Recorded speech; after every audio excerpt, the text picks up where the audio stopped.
Você estava falando que essa sua reportagem do fuzilamento e tudo mais foi na época que você estava no SBT e você teve 3 passagens pelo SBT, se não me falha a memória, né? Eu queria saber como é que era a sua relação com o Silvio Santos, porque já Malemar vai fazer um ano que ele se foi, infelizmente. Quando é que você teve o seu primeiro contato com ele, Cabrini?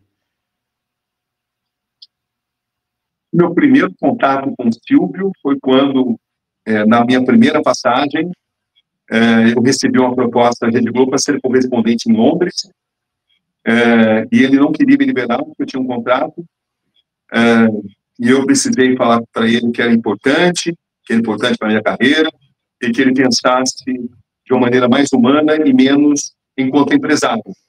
A primeira reação dele foi de não permitir que eu fosse. Isso foi em 1992.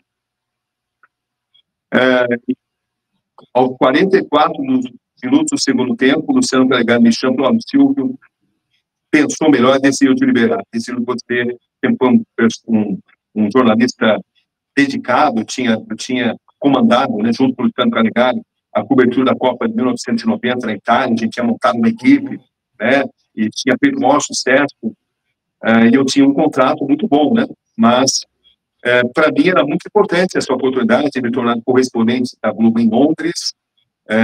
Eu já tinha feito a cobertura da Fórmula 1 pelo SBT, dos bastidores. Eu não tinha, na maior parte das coisas, eu não tinha credencial, só tive na primeira. Nas outras, quando a Globo começou a ver que as nossas coberturas e bastidores passaram a suplantar o que eles faziam, mesmo sendo a emissora detentora dos direitos, eles passaram a pedir para que a Foca e a PISA não nos dessem credenciais. Mas, mesmo assim, a gente fez uma cobertura histórica. Eu fui na ilha do Nigel Mansell, no iate do Piquet, eu fazia uma cobertura alternativa, né? Uhum. Às vezes entrava no paddock, às vezes não conseguia entrar, mas eu arrumava um jeito de fazer uma cobertura atraente num momento muito especial da Fórmula 1, que tinha Nigel Mansell, Nelson Piquet, Ayrton Senna. Era um momento realmente Alan Prost, um momento único, né? E esse meu momento eu estava no SBT, fizemos uma cobertura histórica do tricampeonato do Ayrton Senna, e eu recebi a proposta no final do ano de ir para a Rede Globo, para ser correspondente em Londres, não só para cobrir Fórmula 1, mas para fazer todo tipo de cobertura. E eu não estava podendo ir porque não tinha liberação. E o Silvio decidiu me liberar. Foi a primeira vez que eu vi. Depois, a segunda vez que eu vi foi 2 anos depois, eu ganhei o troféu imprensa, graças à localização do PC, graças à cobertura da morte do Ayrton Senna, cobertura da Fórmula 1, as matérias investigativas que eu fazia lá em Londres, e eu recebi o troféu imprensa e fui receber nas mãos do Silvio Santos. Essa foi a segunda vez. E depois, a terceira foi quando o SBT me tirou da Globo, como eu já contei, que alguém fez uma proposta para eu continuar, para fazer a Fórmula 1, mas já estava tendo um grande desafio. Então, aí eu entrei pelas mãos do Luciano Calegari e também do Silvio, que permitiu que essa entrevista no Collor fosse veiculada, todo mundo achava. E a última vez foi agora, nessa última passagem, que levou mais de 10 anos, aonde eu estava na Record, na minha primeira passagem pela Record, e a gente tinha, basicamente, a gente tinha se tornado a principal audiência da Record, no momento de lançamento da Fazenda. O repórter tinha logo depois se tornou uma audiência da emissora. E era um enorme sucesso. Eu lembro que eu voltei de uma cobertura onde tinha entrevistado o pai do Michael Jackson, logo após a morte do Michael Jackson, a cobertura do Michael Jackson foi até o recorde do repórter nessa época, né? E a minha assistente, a minha empregada doméstica, uma pessoa que eu gostava de fazer exemplo, falou: ligou uma pessoa aí que se chamava Silvio Santos. Daí meu pai não, pai, o Silvio não para de te ligar. Pensei que podia ser trote, verifiquei, não era trote, o Silvio não parava de me ligar. E eu tinha que ir no Silvio, quando eu consegui falar com ele, venha para casa, eu preciso falar com você. Ele fez uma proposta, irrecusável, ela representava muito mais que eu ganhava, com a liberdade de criar um novo programa, enfim, uma proposta dos sonhos, né?